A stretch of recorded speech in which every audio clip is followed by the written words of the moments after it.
ಬಸವನಗೌಡ ಪಾಟೀಲ್ ಯತ್ನಾಳ್ ಹಿಂದೂಗಳ fire brand ಅಂತಲೇ ಕರೀತಾರೆ, ಒಂದು ಕಡೆ ರೆಬಲ್ ನಾಯಕ ಅಂತಲೂ ಕರೀತಾರೆ. ಯಾಕಂತಂದರೆ ಹಿಂದೂಗಳಿಗೆ ರಾಜ್ಯದಲ್ಲಿ ಏನೇ ಆದರೂ ಸಹ ಅವರು ಪರವಾಗಿ ನಿಲ್ತಕ್ಕಂಥವ್ರು ಅದರಲ್ಲಿ ಮೊದಲನೇದಾಗಿ ಬಸವನಗೌಡ ಪಾಟೀಲ್ ಯತ್ನಾಳ್. ಕಳೆದ ಒಂದು ವಾರದ ಹಿಂದೆ ಅಂದರೆ ಭಾನುವಾರದ ದಿನ ಮದ್ದೂರಿನಲ್ಲಿ ಗಣೇಶ ವಿಸರ್ಜನೆಗಳು ಒಂದು ಗಲಭೆ ನಡೀತದೆ. ಈ ಗಲಭೆಗೆ ಸಾಕಷ್ಟು ನಾಯಕರು ಇರ್ಬೋದು ಮತ್ತು BJP ನಾಯಕರು ಸಹ ಹೋಗಿ ಬರ್ತಾರೆ ಮತ್ತು ಅಲ್ಲಿ ಆಗಿರ್ತಕ್ಕಂಥ ಅನ್ಯಾಯದ ವಿರುದ್ಧ ಒಂದು ಧ್ವನಿಯನ್ನು ಎತ್ತುತ್ತಾರೆ ಮತ್ತು ಅವ್ರಿಗೆ ಶಿಕ್ಷೆಯನ್ನು ಮಾಡ್ಬೇಕಂತೇಳಿ ಒಂದಷ್ಟು ಹೋರಾಟಗಳು ಸಹ ಮಾಡ್ತಾರೆ. ಆದರೆ ಯತ್ನಾಳ್ ಅವರು ಇಲ್ಲಿವರೆಗೂ ಸಹ ಮದ್ದೂರಿಗೆ ಭೇಟಿ ಕೊಟ್ಟಿರೋದಿಲ್ಲ. ಅಂದರೆ ಭೇಟಿ ಯಾಕೆ ಕೊಟ್ಟಿರಲ್ಲ ಅಂತಂದರೆ BJPಯಿಂದ ಅವರನ್ನು ಉಚ್ಚಾಟನೆ ಮಾಡಲಾಗಿರ್ತದೆ. ಹಾಗಾಗಿ ಯತ್ನಾಳ್ ಅವರು ಯಾವುದೇ ಕಾರಣಕ್ಕೂ ಅಲ್ಲಿ ಹೋಗಿರೋದಿಲ್ಲ. ಹಾಗಾಗಿ JDS ಮತ್ತು BJP ಇಬ್ಬರು ಸಹ ಮೈತ್ರಿ ಪಕ್ಷಗಳಾಗಿರೋದ್ರಿಂದ ಒಂದು ಹೋರಾಟವನ್ನು ಮಾಡ್ತಾರೆ.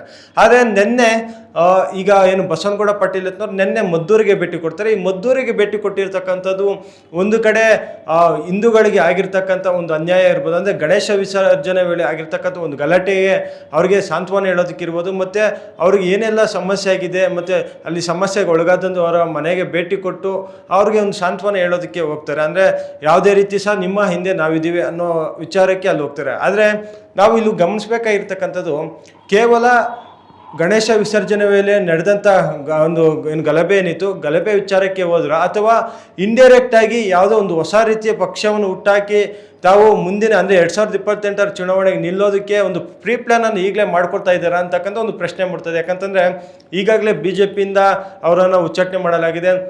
ಒಂದು ಕಡೆ ಒಂದು ಹೇಳಿಕೆಯನ್ನು ಸಹ ಕೊಟ್ಟಿದ್ರು, ಅಂದರೆ 2028ಗೆ ನಾನೇ ಮುಖ್ಯಮಂತ್ರಿ ಆಗ್ತೀನಿ ಅಂತೇಳಿ.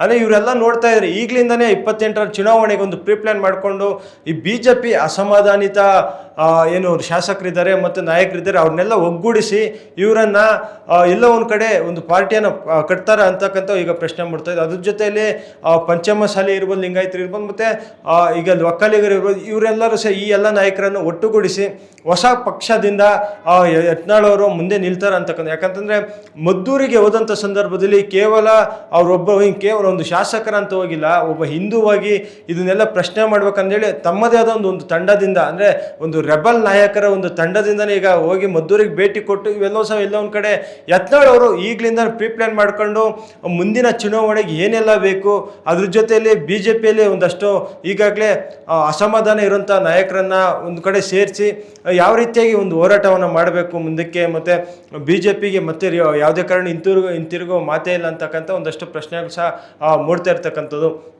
ಹಾಗಾಗಿ 2028ಕ್ಕೆ ಇವರೇ ಒಂದು ಚುನಾವಣೆಗೆ ನಿಲ್ಲೋದಕ್ಕೆ ಈಗಲೇ ಪ್ರೀ ಪ್ಲ್ಯಾನ್ ಮಾಡ್ಕೊಂಡಿದ್ದಾರೆ. ಅದ್ರ ಜೊತೆಯಲ್ಲಿ ನಾವು ಹೇಳೋದಾದರೆ ನಿನ್ನೆ ಮದ್ದೂರಿಗೆ ಹೋದಂಥ ಸಂದರ್ಭದಲ್ಲಿ ಅಲ್ಲಿ ಏನೆಲ್ಲ ಗಲಾಟೆ ಆಗಿತ್ತು, ಗಲಾಟೆ ಆದಂಥ ಸಂದರ್ಭದಲ್ಲಿ ಯಾರೆಲ್ಲ ಇದ್ದರು ಅವ್ರಿಗೆ ಏನೆಲ್ಲ ಸಣ್ಣ ಪುಟ್ಟ ಗಾಯ ಇರ್ಬೋದು ಅಂಥವ್ರ ಮನೆಗೆ ಹೋಗಿ ಸಹ ಭೇಟಿ ಕೊಟ್ಟು ಅವ್ರಿಗೂ ಸಹ ಒಂದು ಧೈರ್ಯವನ್ನು ತುಂಬಿ ಬಂದಿರತಕ್ಕಂಥವ್ರು ಬಸವನಗೌಡ ಪಾಟೀಲ್ ಯತ್ನಾಳ್. ಯಾಕಂತಂದರೆ ಈ ಹಿಂದೆನೂ ಸಹ ನೋಡ್ತಾ ಇರ್ಬೋದು, ಯಾವುದೇ ಒಂದು ವಿಚಾರ ಇರ್ಬೋದು, ಯತ್ನಾಳ್ ಅವರು ಹಿಂದೂ ಅಂತಂದರೆ ಸಾಕು ಯಾವರೇ ಇರ್ಬೋದು, ಅಂದರೆ ಯಾವುದೇ ಕಾರಣಕ್ಕೂ ಒಂದು ಓಲೈಕೆಯನ್ನು ಮಾಡೋದಿಲ್ಲ.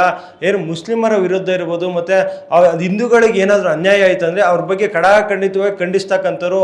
ಅದರಲ್ಲಿ ಇನ್ಕ್ಲೂಡಿಂಗ್ BJPಯಲ್ಲಿ ಆಗಿರ್ತಕ್ಕಂಥ ಕುಟುಂಬ ರಾಜಕಾರಣದ ವಿರುದ್ಧ ಸಹ ಇವರು ಧ್ವನಿ ಎತ್ತಿದ್ರು. ಹಾಗಾಗಿ BJPಯಿಂದನೇ ಉಚ್ಚಾಟನೆ ಮಾಡಲಾಗಿದೆ ಅಂತಲೇ ಹೇಳಿರುವಂಥದ್ದು.